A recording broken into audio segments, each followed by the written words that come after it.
Excellent. Well, thank you so much, Liz, for inviting me out here. Today, I'm talking a little bit about forage pests and some updates.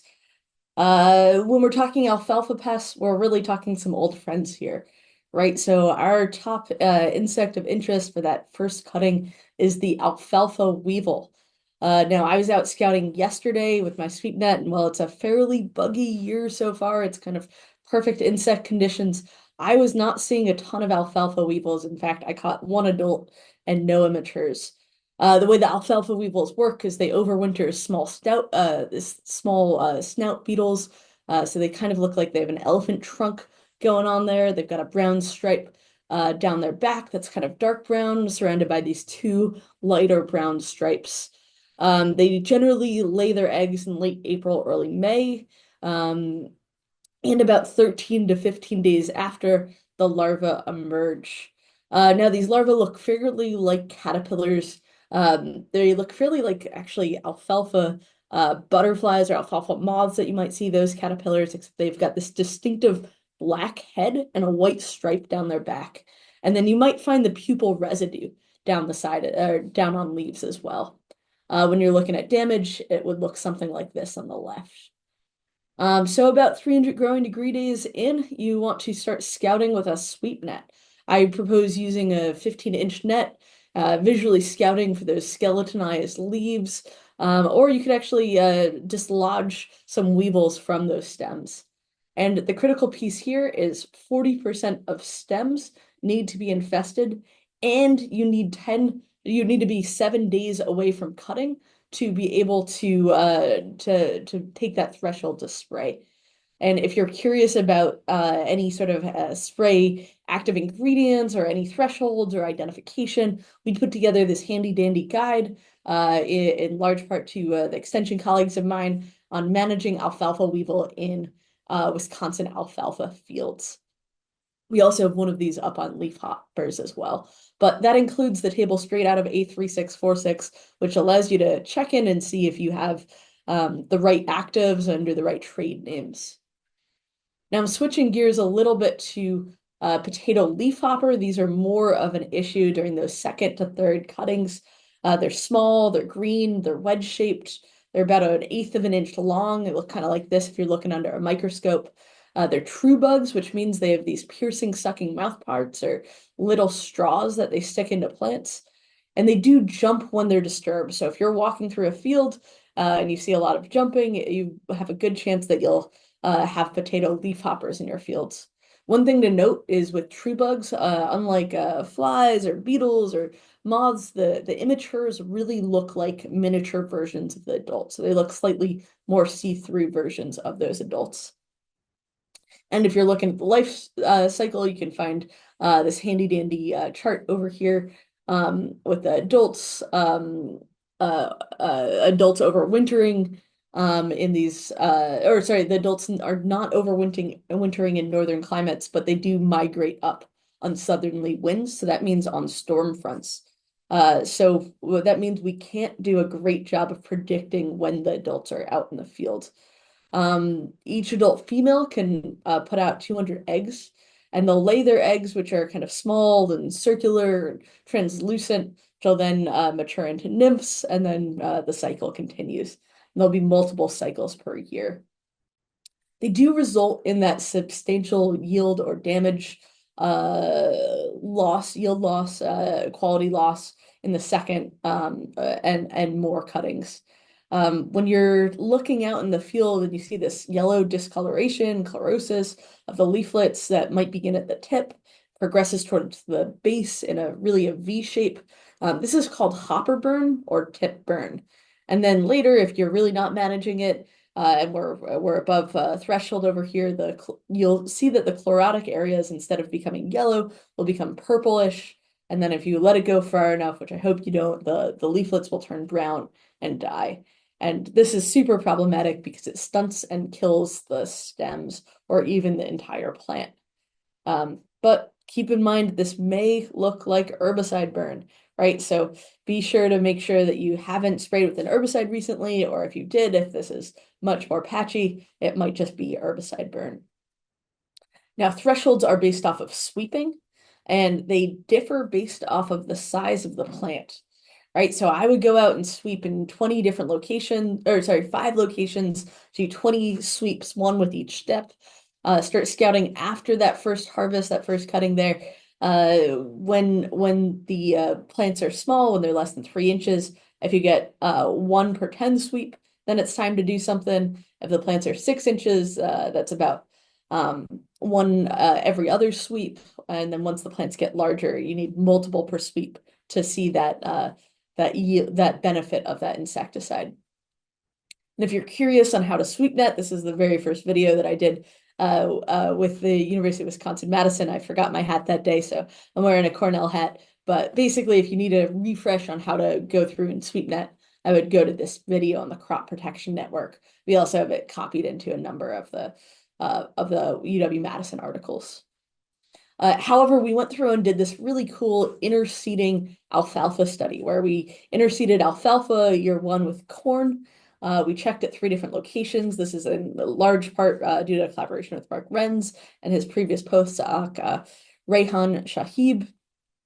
And basically, they were trying to tell if there was a spatial location or where the leafhoppers would be located in the field. So they checked these 70 different grid points at 2 different critical time points, a mid-July and a mid-August check.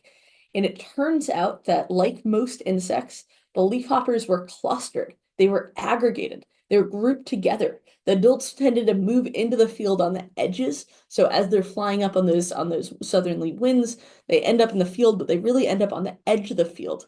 And the nymphs were found primarily on those edges, especially late season. So what this means is the adults will come into the field, they'll lay their eggs on the edge, and then they'll continue moving into the field. But it means that if you, let's say, have a large number of individuals and you check just the edge of the field, you might overestimate the numbers in your system. Or if you're being ambitious, what you could do is just treat the edge of your field if you don't have too many individuals, and you'll probably be able to suppress the population that way. Now, last year we saw a lot of slugs, and this year we are also seeing quite a few slugs, both that overwintered and started to hatch out. Slugs are mollusks, they're not insects. I was a little bit surprised as a trained entomologist that they were of interest to me. We're mostly seeing these gray garden slugs, and they're really commonly found in Wisconsin field crops as well as Wisconsin forage crops. The life cycles are not synchronized. They can overwinter as eggs or overwinter as adults.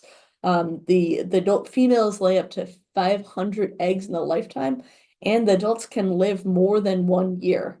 However, they're most active right now and most damaging in April to June, as well as at that end of the season from September to October. And that's because they really like these cool, moist temperatures. So we heard from our first speaker over here that it's going to be a hot year. It's also going to be a wet year. So it's going to be a bit of a toss a coin in the air to tell if slugs will be more prevalent or less prevalent. They tend to really like no-till habitats. They like them because it's moist, they're protected, it's undisturbed, it moderates the temperature. So alfalfa is and some other forage crops are some great habitat for slugs, which is not so great for farmers. They're also increasingly challenging in Wisconsin because as we adopt more no-till practices, which are great for the soils, the slugs are able to overwinter, especially in the warmer winters and the wetter springs, more like we saw last year. And this has not been a historical problem. In fact, there hasn't really been any research in the state of Wisconsin on this topic. So what we're doing this year, aside from trying to get better photographs of these, which show some of the window painting effects, the ragged leaves, that kind of foliar feeding over here, which is really really characteristic of slugs. We're aside from going out and doing some more extension on this and trying to talk to folks about slugs a little bit more, we are also doing some research, right? So we're actually looking into some scouting practices. We're looking into tillage, into planting strategies. We're not quite looking into mollusk baits because they tend to be fairly expensive, but we are looking at biocontrol. So When it comes to scouting, I did a video on this last year. Basically, you take a shingle, you put it in the ground, you can either stake it up, and then once a week, you can flip that shingle over and count the number of slugs that are on your shingle. What this does is, even though there isn't an economic threshold for slugs, it does allow you to identify fields that are at risk and kind of find those problem areas within a field, which can help you to say if your practices are working or kind of enable you to employ those rescue treatments. And while tillage kind of goes against these no-till and soil health philosophies, tilling seems to be a fairly effective way to reduce that slug habitat. Additionally, planting early seems to allow us to get around slugs, or planting later when the plant can kind of outgrow the mollusk there, as well as having a more diverse rotation there. And while baits do exist, there's a really limited chemical arsenal. Insecticides do not work on slugs. The baits are difficult to apply, difficult to dispense evenly, and seem to be ineffective or inconsistent, I should say, in somewhat rainy, cool conditions, which happens to be exactly where slugs like to hang out. Though there are some really good biological control options for slugs, right? So if we help support our biocontrol, our good bugs like ground beetles, like we see on the top left over there, all of a sudden we can use the insects in the field as a way to suppress those slugs. One of the pieces that we're looking at is how neonic seed treatments actually impact slugs. So I keep alluding to this, but this year, alongside the NRCS Demo Farm Network, we're doing this on-farm research trial using looking at strip till, looking at aggressive row cleaners, looking at cover crops, looking at seed treatments and natural enemies. We updated a slug information risk tree. So if you're interested in making some decisions about slugs, this has less to do with forages and more of replant decisions. Take a look at that new resource we put out. And then finally, if you're interested in joining our slug network to monitor slugs, you can go to slug-net.com and start helping us figure out what the problem is in the state of Wisconsin. This year, we're also continuing on with our insect pest text alert system. It looks like we have about 305 people signed up to receive pest text alerts, where we work with DATCAP and UW-Madison Extension to give you a, hey, heads up text alert, which we're then tying in really closely to some expanded resources. And if you want to get in contact with me, thank you for your attention. And if you want to get in contact, here is my information. Thank you.